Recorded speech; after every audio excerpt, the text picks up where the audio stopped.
Hello and welcome to the ISO show for our last episode in the ISO 9001 Steps to Success series. I'm delighted to be joined by Rachel Churchman, Managing Consultant from Blackmores, to share some fantastic advice based on her years of experience of implementing the standard. If you're just joining us for the first time, don't worry, you can catch up on the last two episodes, which covered the scope of your quality management system and gap analysis, right through to the creation and documentation of your company policies and procedures, and then finally launch. All you need to do is subscribe to the ISO show on either iTunes or SoundCloud so you can catch up on these. And also, of course, we've got other episodes, such as How to Win New Business with ISO Standards. Oh, welcome back, Rachel. Good to see you again. Oh, thank you, Mel. Good to be back. So you're taking us through the final steps to success today. So what will you be covering? So today I'll chat about implementation of the quality management system. So making sure it's actually happening within the business. I'll also be looking at internal audits, which is our self-checking mechanism, and management review, which is that final check to make sure it's effective and that we're ready for certification. Brilliant, then we're good to go for the assessment. That's what I like to hear.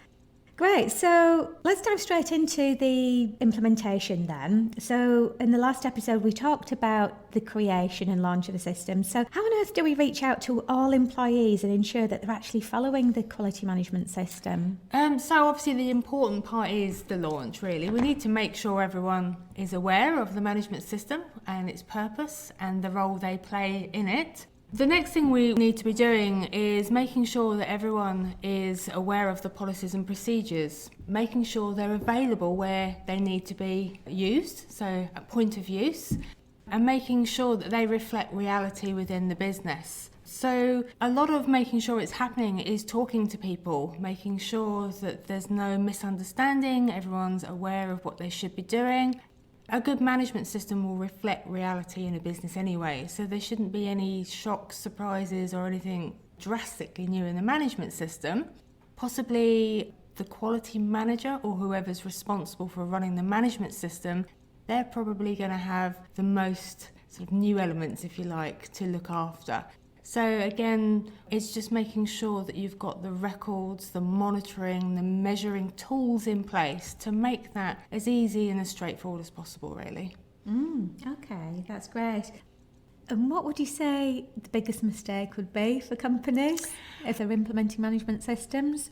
Okay, so we've talked about involvement of people a lot during the series. I think the biggest mistake I've seen made in companies is where getting ISO 9001 has been delegated to an individual within the company with no support from leadership, no support from their peers. It's pretty much been viewed as a bit of a poison chalice to get the certification, just get it done. And they're there on their own trying to do everything. Flying solo. Yeah, and it's really difficult because I think it's quite clear that an effective management system involves everyone in the business, you know, right from top leadership all the way down through to the shop floor. Everyone's got a part to play, everyone needs to be aware of the management system, and to try and implement that solo and get that through certification and try to be able to demonstrate leadership, management, involvement, awareness is really difficult. So that's something that has to be avoided, really. Get a team involved, make it an organisational project rather than just one individual's objective. No, that's great advice. Yeah, it makes just so much sense, doesn't it? It's not one person's quality management system, it's the entire organisation's quality management system, so everybody needs to be involved right from the top, right down to every level within the organisation. Okay, great. So have you got any examples where you've worked with companies and they've really nailed it? In terms of implementing a quality management system successfully, they've absolutely smashed it. Can you give us examples on some companies that might have done that? Yeah, there's a few companies that have done this really, really well. It always involves getting people involved right at the planning stages. So the companies that I've seen who have totally nailed it have got a team together almost before they've even engaged in the services of Blackmores. They understand fundamentally that it's a team project. So they've already got buy-in from all areas of the business that a management system is a positive step forward. So we've got that employee engagement right from the very start. But more than that, it's keeping it going through the project. So I've seen this work really well where it's been slightly formalised, if you like. They'll have a project management approach to getting the management system in place. So that involves getting the project team, so your champions in the business. It involves having a very clear roadmap as to how the standard needs to be implemented within the business. So clear milestones, clear responsibilities and accountabilities, both internally and externally, as to what needs to be completed, and excellent communication throughout the whole process. So just trying to drill down in a bit more detail then, just getting a bit more granular, to look at some specific examples there. So for example, communication. Could you give an example of what could be communicated and how? So one specific example could be for one of the clients I have where they were looking to roll out the management system not only in the UK but abroad as well. So we had time zone differences as well as trying to implement new processes.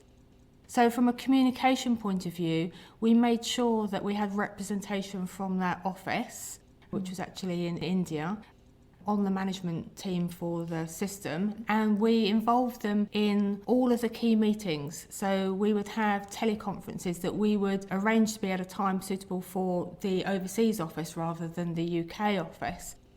And we made sure that they felt that they were an integral part of the team. They weren't just a bolt-on to the management system. And actually, the activities that were undertaken in India were fundamental to the success of the management system.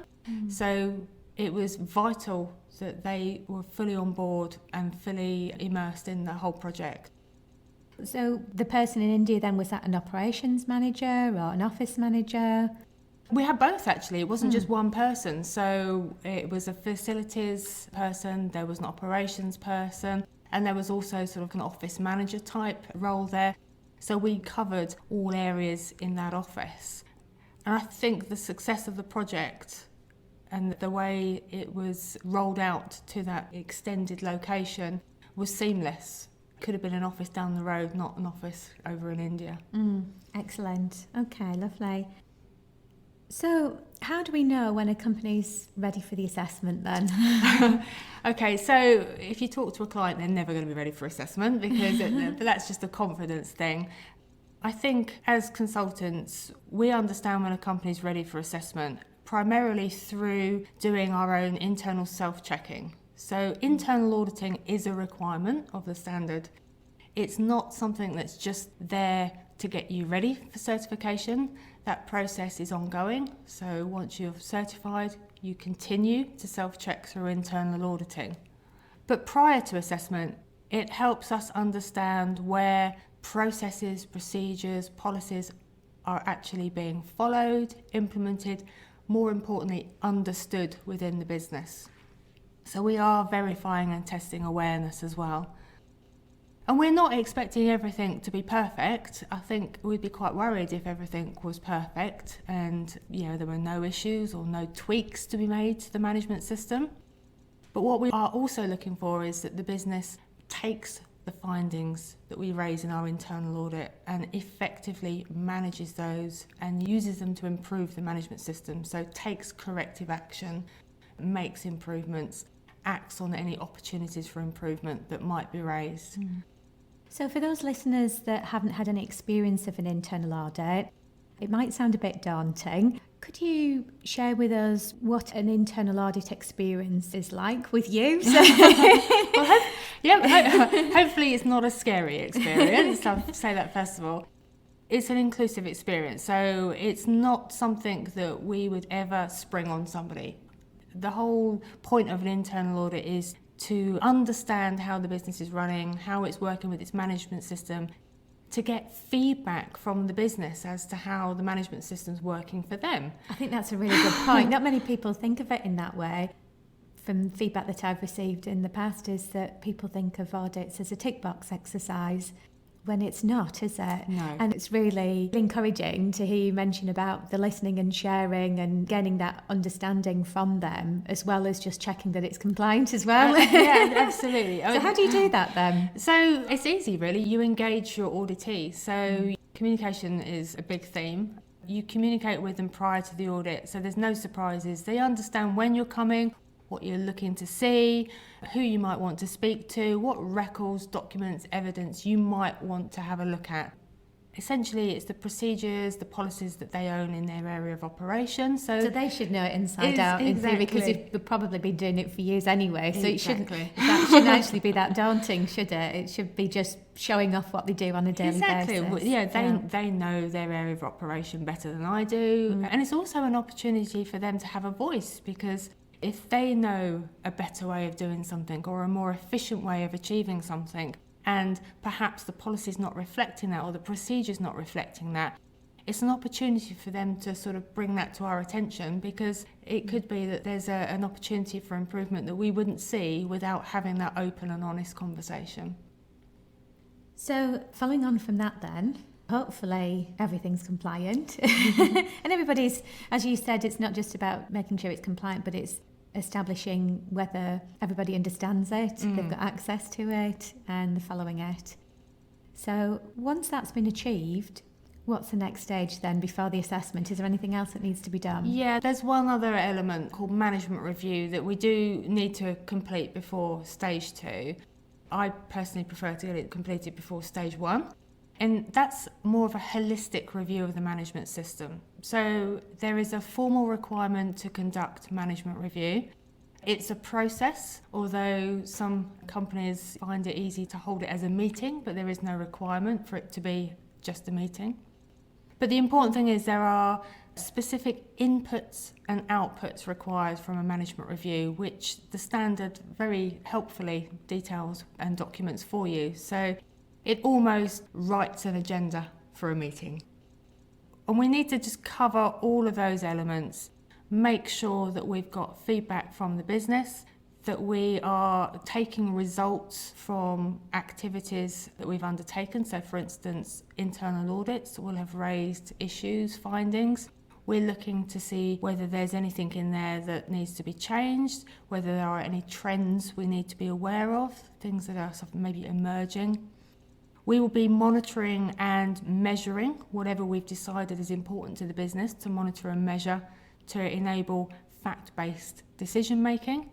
So all of these are inputs into the management review, and the outputs, we're looking for guidance and direction from senior management as to what perhaps needs to change, needs to evolve, or needs to improve for the management system moving forward. So it is quite formalised. We do need a documented output from that review, but what it should tell the business is, how is the management system working for them? Is it delivering the results they expected? Yeah. Because I guess after you spend that time and effort in implementing a quality management system, you want that reassurance that it is actually effective, that it is doing something. It's not just about getting the certificate. You've actually gained value from the process of the implementation process, and that management review meeting will provide the evidence of that then, won't it? And actually sometimes the outputs from that meeting can be a real eye-opener for some of the organisations that perhaps were originally seeking certification only. And once then they have that management review process, and they understand what's been going on and the improvements that have been made, all of a sudden it becomes a bit of an eye-opener that, actually it's a bit more than just a certificate. This is actually improving our business. Good. You couldn't give us an example, could you? What's coming next. You don't have to. I don't have one that springs to mind immediately. I am putting you on the spot there. I can't think of a specific example, but common themes are results of internal audit and opportunities for improvement. So you'll get trends where perhaps you've had suggestions from the business of improvements.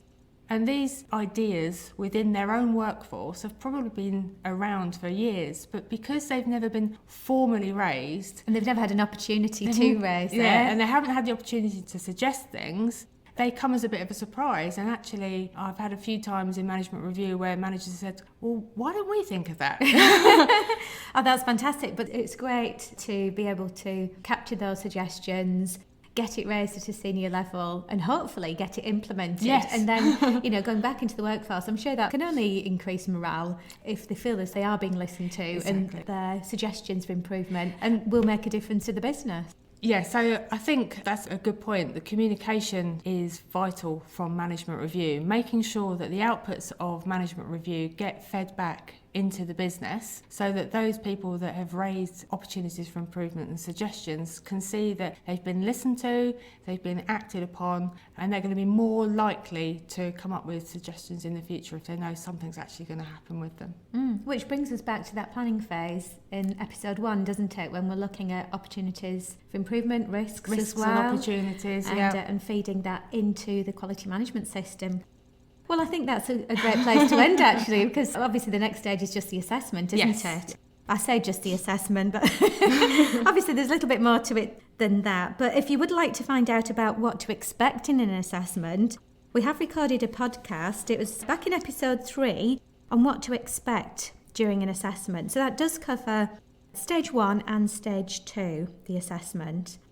So all you need to do is just download that from the ISO show on iTunes or on SoundCloud. And of course, just another reminder, don't forget to subscribe so you don't miss out on any future episodes as well. And if you've enjoyed this episode on ISO 9001, it would be brilliant if you could leave a review for us, because this is a learning experience for us as much as anybody else. And any feedback that we get on future topics or what you've enjoyed about this particular podcast series will be really helpful, because we've got some further ISO show series coming up, and the next one is actually going to be ISO 27001 and the steps to success in implementing that standard with our consultant Steve Mason. So before we end then, I'd just like to thank you, Rachel. Thanks very much for joining us. And would you mind leaving us with a favourite quote if you have one? I do have a favourite quote. It's a bit out there.